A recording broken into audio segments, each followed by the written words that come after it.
Bonsoir et bienvenue dans votre quotidienne de ce lundi 9 décembre.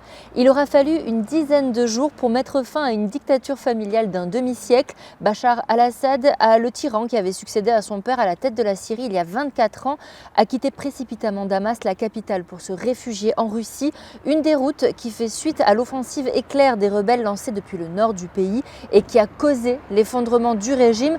Si l'on se pose déjà des questions sur la nature du prochain régime qui va être mis en place par cette rébellion d'obédience islamiste, la plupart des Syriens laissent pour l'instant éclater leur joie face à la chute de celui qui était surnommé par son peuple le boucher de Damas. À l'image de Tarek Faraj, ce commerçant martégal né en Syrie il y a 60 ans, il a confié sa joie au micro de Michel Montagne. C'est le paradis. Et depuis, ça fait 2 jours, 2 ou 3 jours, je n'ai pas dormi tellement je suis heureux. Il n'y a plus de Bachar al-Assad, il n'y a plus cette mafia. Je peux dire que c'est une mafia qui ont fait beaucoup de mal au peuple syrien. Et je pense tous les Syriens qui sont à l'extérieur de la Syrie, donc ils vont rentrer, on va construire notre pays. Et l'avenir, elle est devant nous. Et voilà, je suis heureux. Vous êtes ému même. Ah oui, vous savez, quand... oui. Et je pleurais. La vérité, je pleurais. Et voilà. Et maintenant, c'est le paradis. Et je pleure peut-être, je pleure parce que, parce que je suis heureux. Alors, il y en a qui craignent que les libérateurs instaurent une sorte de dictature islamiste à la Daesh. Ben écoutez, pour l'instant, on ne pensait pas. Vous savez, en Syrie, on n'a jamais parlé de religion. Parce qu'on est mélangé des chrétiens, des alaouites, des ismaélites, ou des druzes, ou de toutes les régions du monde, ils sont de là-bas. Donc, un Syrien, c'est un Syrien, on ne parle jamais de religion. Et je pense que ça sera comme ça. Et on va revivre ensemble comme avant. Et on est heureux. Et voilà. Fusillade au Rosier à Marseille, un blessé grave et 3 interpellations. La BAC, qui était dans la cité des Rosiers au moment de la fusillade, est immédiatement intervenue. 3 individus interpellés et une Kalachnikov saisie. C'est ce qu'a indiqué ce midi la préfecture de police. La semaine dernière, un jeune homme a déjà été blessé par arme à feu près d'un point de deal de la cité des Rosiers. Le procureur de la République du tribunal de Marseille a tenu une conférence de presse hier pour faire un point sur les 2 dernières vagues d'interpellation. Ces dernières concernaient une affaire d'extorsion d'un directeur d'établissement de nuit et l'assassinat d'un proche du rappeur SCH. Elles impliquent toutes 2 la participation de la DZ Mafia. Ces 2 coups de filet sont une grande victoire car elles ont permis de remonter dans la hiérarchie de l'organisation criminelle. Nicolas Besson, procureur du tribunal de Marseille.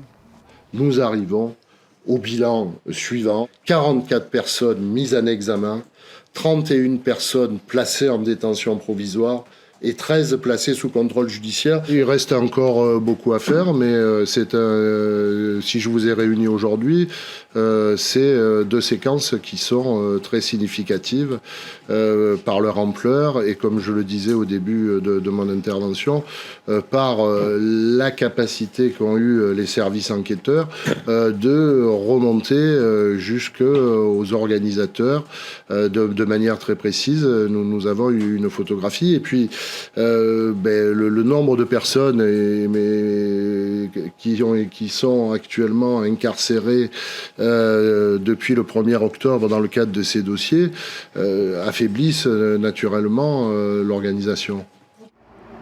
Direction Martigues, où la direction de la Poste a annoncé le mois dernier la fermeture pour janvier 2025 de son bureau historique de Ferrières. Près de 200 personnes ont répondu à l'appel du comité de vigilance postale et se sont rassemblées samedi matin devant le bâtiment.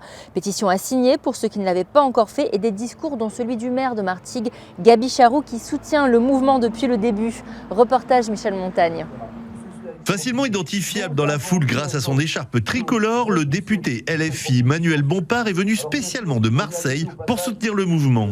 Je suis député du département et quand il y a des mobilisations comme celle-ci, ça me semble être mon devoir de venir les soutenir et les appuyer parce que cet enjeu-là, l'enjeu de la défense de la Poste, c'est pas un enjeu seulement martégal, effectivement.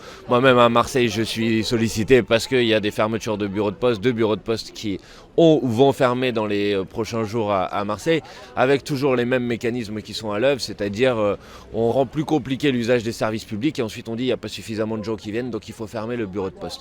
Donc je pense que la mobilisation populaire, elle est décisive, essentielle pour obtenir la sauvegarde de ce bureau de poste, et que je pense que c'est important qu'il y ait un maximum d'élus qui viennent en appui et en soutien de cette mobilisation. Illustration parfaite de ce propos avec la présence également d'un élu d'une commune voisine, Michel Hillac, le maire d'Ansuès-la-Redonne. Quand les collègues de Martigues sont confrontés à une problématique de fermeture de bureaux de poste, on ne peut être que derrière, parce qu'à Ansuès-la-Redonne, on a vécu il y a quelques années une tentative de fermeture, on l'a réussi à l'annuler. Et puis ce qui arrive à Martigues demain, ça arrive bientôt à Marseille, et puis demain ça viendra aussi sur la Côte Bleue, donc Ansuès. Donc je crois que le combat, il est pour tous. On doit défendre ce service public. Toutes ces personnes, tous ces citoyens qui ont besoin d'un service à proximité, on se doit de les défendre, de les accompagner. Et c'est le rôle d'un élu, sinon on n'est pas élu. Le mardi 14 janvier devrait se tenir une assemblée générale ouverte à la population pour déterminer les modalités de poursuite de la mobilisation. Les titres restaurants ne seront plus autorisés dans les supermarchés au 1er janvier 2025. Le gouvernement avait fait voter à l'Assemblée nationale une prolongation de l'usage des tickets restaurants dans les supermarchés, étendue jusqu'à fin 2025. Seulement voilà, conséquence directe de la censure du gouvernement, le processus législatif n'ira pas à son terme. Après s'être battu contre le projet industriel Ivance qui voulait construire une usine d'hydrogène et couvrir en totalité les étangs de Lavalduc et d'Angrenier à Fos-sur-Mer avec 1 500 000 panneaux photovoltaïques, le collectif Sauvons nos étangs porte aujourd'hui un projet alternatif de création d'un parc naturel sur ce même site et au-delà, vous allez voir, précision Rémi Repenty. 5 étangs sont concernés par ce projet de parc naturel régional du pays des étangs du golfe de Fos. Les étangs de l'Estomac, de Lavalduc, d'Angrenier, de Citis et du Pourrat, ainsi que les terres les entourant et les reliant entre eux sur une superficie de 20 km². Une façon de sanctuariser ces espaces naturels remarquables pour Jean-Louis Sagnal, le président du collectif Sauvons nos étangs. Il ne s'agit que de ça, que de restituer à ce territoire sa nature originelle et préserver au maximum cet espace naturel pour les générations à venir. Pour donner un seul exemple, en termes d'insectes, par exemple, la zone de l'Angrenier et de Lavalduc accueille des libellules de la famille des odonates, telles l'agrillon de mercure, qui est une espèce en voie d'extinction. L'essentiel du territoire est occupé par l'industrie. C'est un des seuls poumons verts qui reste aux Phocéens pour toutes leurs activités de randonnée, pédestre, équestre, vélo, promenade, photo, même archéologie et bien d'autres. Randonneur et habitant de Fos-sur-Mer, Serge Laurent aime beaucoup venir marcher sur les sentiers dessinés autour des étangs. C'est la nature dans tous ses états. Donc il y a du sauvage tout autour de nous, depuis le départ de notre randonnée jusqu'à l'arrivée. Donc c'est ça qui est vraiment intéressant à regarder, parce que les paysages changent tous les jours, les animaux, c'est jamais les mêmes, et puis le temps et les lumières, tout me séduit dans le parcours des étangs. Si on n'a pas ça, on est en prison quelque part. Fos, Istres, Port-de-Bouc et Saint-Mitre-les-Remparts sont les 4 communes sur lesquelles ce projet d'un parc naturel régional du pays des étangs pourrait voir le jour. Mais il devrait être aussi validé par le département, la région et l'État.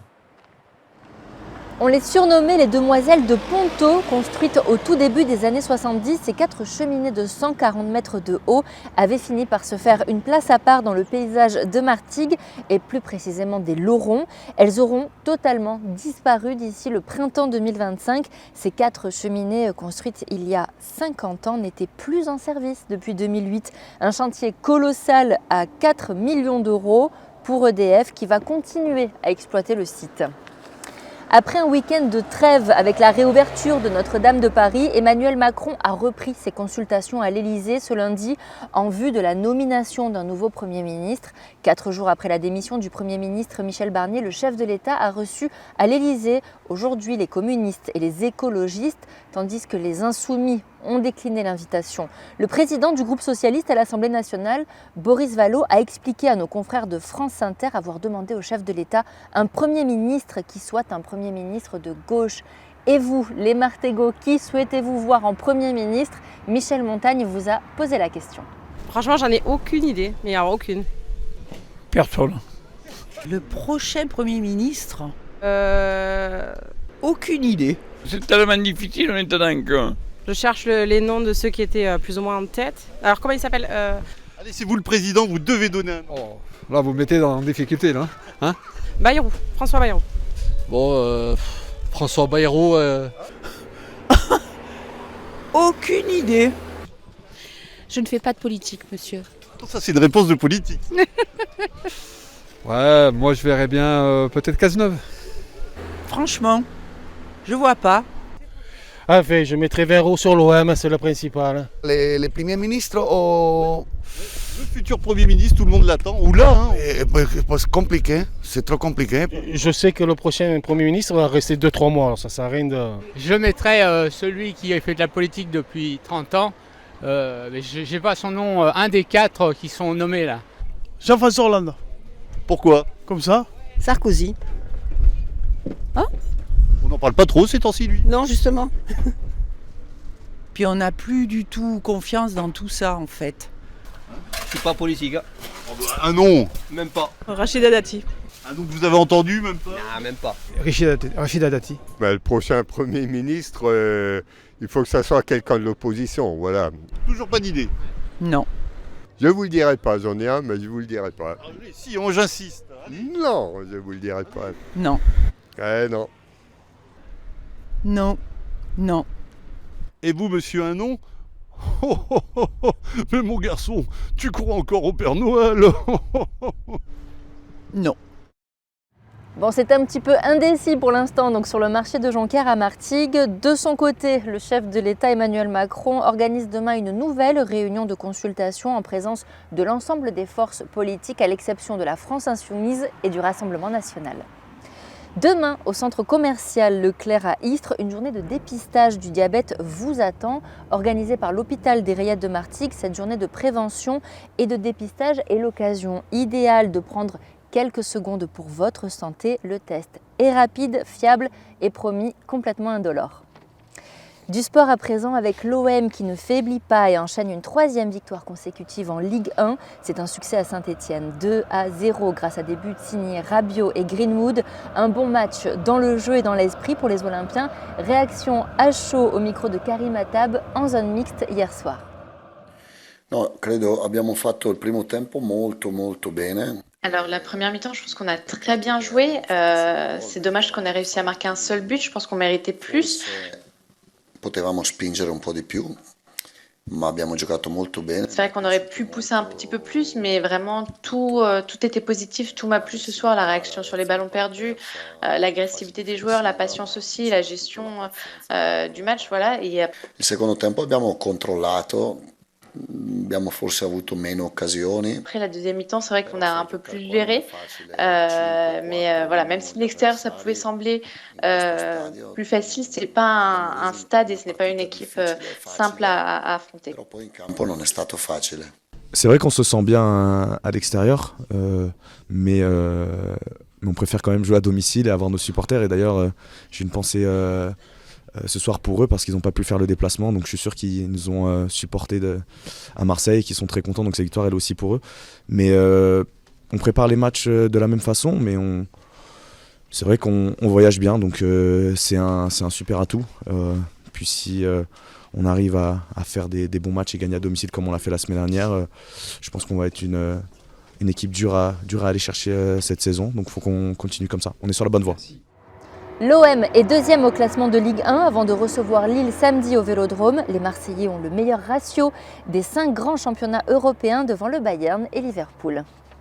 Allez, avant de se quitter, on va parler Hyrox. Ça débarque chez nous. C'est une épreuve sportive unique qui combine un circuit de course à pied et d'exercices fonctionnels à répéter plusieurs fois. L'Hyrox séduit de plus en plus d'amateurs. À Marseille, au Parc Chanot, durant tout le week-end, des milliers de personnes sont venues se confronter à cette nouvelle discipline. Réaction au micro de Flavio Noriga. J'ai voulu découvrir en fait cet entraînement. Je me rends compte que c'est vraiment quelque chose qui est en vogue. Ça faisait longtemps que ça devait arriver en France et on est bien content que ça soit là. On voit bien autour de nous, il y a énormément de monde. Donc je crois qu'il y a de belles années devant nous avec cet entraînement, ce sport. C'était dur. On a essayé de s'économiser, accélérer quand il fallait. On a récupéré aussi. Et voilà, comme je disais tout à l'heure, on a été complémentaires sur les différents ateliers. Et franchement, à la fin, c'était que du plaisir. Ouais, bah, on se sent un champion. On a tout donné, on s'est dépassé. On est obligé d'aller à 120%, donc quand on arrive, on est forcément fiers. C'est ça, c'est vraiment 110%. Je ne pouvais pas m'attendre à ça. Il y a vraiment, tu te prends un mur en plein milieu, tu te prends un mur à la fin aussi. Mais c'est quelque chose quoi. Quelque chose T'as envie de crever, c'était incroyable. Envie d'aller boire un coup surtout là parce que franchement en plein milieu. Manger une pizza. En plein milieu, tu sais pas ce que tu fous là et franchement c'est compliqué ouais.